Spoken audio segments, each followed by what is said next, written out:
नमस्कार, स्वागत आपका के हरियाणा पे। मैं हूं आपके साथ रमेश जाखड़। पिछले कुछ दिनों से हम देख रहे हैं कि गेहूं की खरीद शुरू हो रही है, लेकिन गेहूं की खरीद भी सरसों की तरह विवादों में आ गई। पहले ये विवाद था कि किसानों की पूरी गेहूं नहीं खरीदी जा रही, 80 क्विंटल, 100 क्विंटल, 150 क्विंटल तक जो है गेहूं मंडी में मंगवाई जा रही है। चलिए, उसके बाद जैसे ही वो मसला हल हुआ, कुछ एक मंडियों में हल हो चुका है, लेकिन कुछ एक मंडियों में एज इट इज़ बना हुआ है। मैंने आपको इससे पहले ढूंढिया वाली गाँव की रिपोर्ट दिखाई थी, उसमें भी यही था कि जितनी एक किसान की गेहूँ है उतनी पूरी नहीं मंगवाई जा रही, जबकि दूसरी अनाज मंडियों में पूरी किसान की गेहूँ जो है मंगवाई जा रही है। इसी बीच एक विवाद और यहाँ पे खड़ा हो गया। फिलहाल मैं आपको बता दूं कि बरोखा गांव की जो इस बार एडिशनल मंडी दी गई है, गेहूं का परचेज केंद्र जो बनाया गया है, यहाँ पे मैं अभी आपको दिखा देना चाहता हूँ कि 4 किलोमीटर के डिस्टेंस से ये मंडी तो बना दी, खरीद केंद्र तो बना दिया। चलिए, अच्छी बात है, किसानों के लिए राहत भरी ये काम किया है सरकार ने। लेकिन आप सामने ये तमाम जो देख सकते हैं, ये गेहूँ तोड़ने वाली लेबर है। ये लेबर यहाँ पे खाली बैठी हुई है। इसके साथ साथ अगर मैं आपको दिखाना चाहूँ तो पुलिस कर्मचारी जो हैं वो अपनी ड्यूटी पे मुस्तैद हैं। लेबर जो है वो यहाँ पे आई हुई है। और इसके साथ साथ अगर मैं इधर आपको दिखाना चाहूँ तो जेबीटी जिन अध्यापकों की ड्यूटी लगाई हुई है वो भी यहाँ पे मुस्तैद हैं, क्योंकि इनको ड्यूटी करनी है। अगर इनमें से कोई ड्यूटी मिस कर देता है तो सरकार उस पर तुरंत एक्शन ले लेती है। लेकिन इसके दूसरी साइड में आपको ये बैग भरे हुए जो हैं यहाँ पे गेहूं के, जो गेहूं तुल चुकी है, जितने आज लगभग 5 से 7 दिन इस मंडी को लगे हुए यहाँ पे हो गई है, लेकिन एक सिंगल बैग का उठान भी यहाँ से अब तक नहीं हो पाया। जहाँ तक आपकी नज़र जा रही है वहाँ तक आपको ये गेहूं के बैग ही दिखाई देंगे। तो अब ऐसे में सवाल ये उठता है कि अगर ये सरकारी जो कर्मचारी हैं जो ड्यूटी पे नहीं आते उन पे एक्शन ले लिया जाता है, तो क्या ये जिस ठेकेदार की जिम्मेवारी है उस पे एक्शन सरकार लेगी? ये सबसे बड़ा सवाल यहाँ पे उठ करके सामने आता है। चलिए, इस मुद्दे पर चर्चा और भी करूँगा मैं। उससे पहले जो यहाँ पे आड़ती हैं, जो यहाँ पे खरीद एजेंसी है, उनसे बातचीत करते हैं कि किस प्रकार की समस्या आ रही है। दूसरी समस्या ये एक और मैं बता दूँ कि जो ये लेबर है ये खाली इसलिए बैठी हुई है क्योंकि यहाँ पे बारदाना नहीं है। बारदाना सेठ ने हमें बताया था कि पनियारी से ये खुद 3 से 4 बार लेकर के आए हैं, जबकि हक ये होता है, रूल ये बनता है कि जहाँ पे मंडी होती है वहाँ तक बारदाना पहुँचाया जाए। सेठ जी, सबसे बड़ी क्या समस्या आपको यहाँ पे आ रही है? सबसे बड़ी समस्या ये है हमारी कि यहाँ परचेज सेंटर बना दिया गया है, लेकिन ना तो यहाँ से उठाने की व्यवस्था की जा रही है, ना यहाँ बारदाना उपलब्ध कराया जा रहा है। बारदाना हमें पनियारी से लेकर आना पड़ता है। यहाँ 22 तारीख से खरीद शुरू हो रही है, लेकिन यहाँ अभी तक एक सिंगल बैग भी नहीं उठाया गया है। पास में जोड़ है, अगर बारिश आ जाए तो सारा पानी यहाँ से गुजरता है, सारे का सारा पानी, ये गेहूँ खराब हो जाएगा।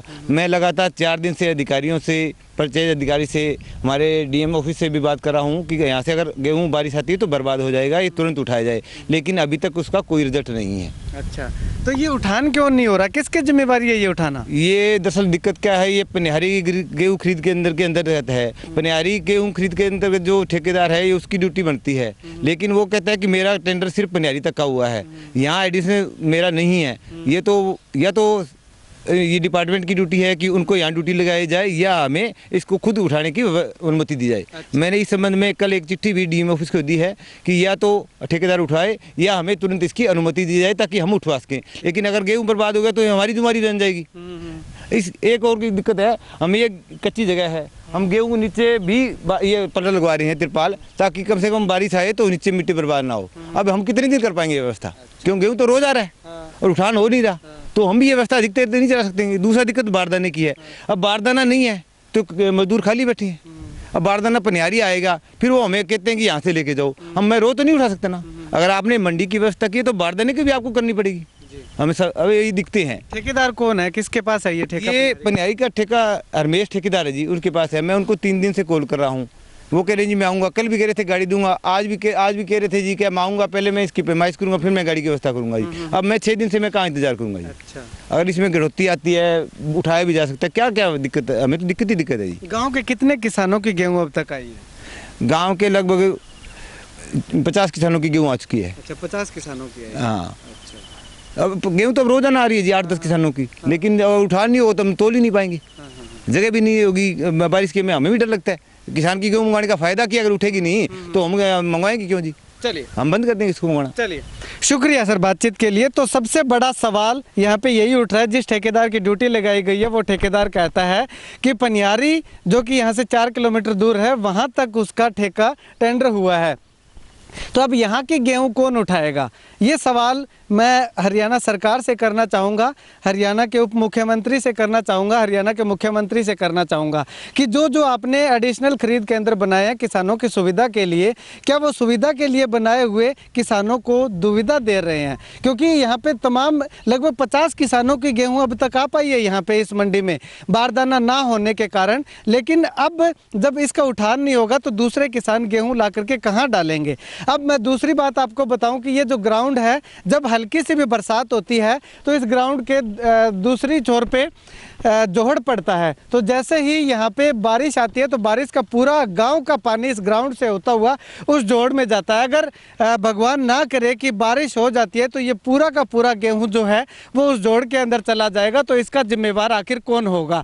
अवगत जो यहाँ पे खरीद एजेंसी है उन्होंने भी करवा दिया है सरकार को, प्रशासन को, कि इसका उठान जल्दी से जल्दी करवाया जाए। हालांकि यहाँ पे 1000 के लगभग जो गेहूं के बैग हैं वो पड़े हुए हैं, लेकिन 4500, माफ़ कीजिएगा 4500 सेठ ने अभी बताया हमें, खरीद एजेंसी के मालिक ने। तो ये अगर बारिश आ जाती है तो इसका जिम्मेवार कौन होगा? यहाँ पे सरकार को सोचना चाहिए, अधिकारियों को सोचना चाहिए। जिस ठेकेदार को टेंडर दिया हुआ है उस पर थोड़ा सा नकेल कसी जानी चाहिए कि आपको टेंडर कहाँ तक का कैसे दिया गया है, ताकि इस गेहूं का उठान जो है वो समय रहते हो सके। अगर ये 1 किलो भी गेहूं बर्बाद हो जाती है तो उसका जो खामियाजा बहुत बुरा हो सकता है, क्योंकि अनाज है, अनाज को व्यर्थ नहीं करना चाहिए। तो ऐसे में सरकार से भी अपील है, अधिकारियों से अपील है कि यहाँ पे समय रहते बारदाना पहुँचाया जाए और इसके साथ साथ इस गेहूं का उठान जो है वो सही समय पर करवाया जाए, ताकि किसान को सुविधा के लिए बनाया गया खरीद के अंदर किसानों को दुविधा बन के सामने ना आए। कैमरा सहयोगी भीमराज जोशी के साथ रमेश जाखड़, के हरियाणा।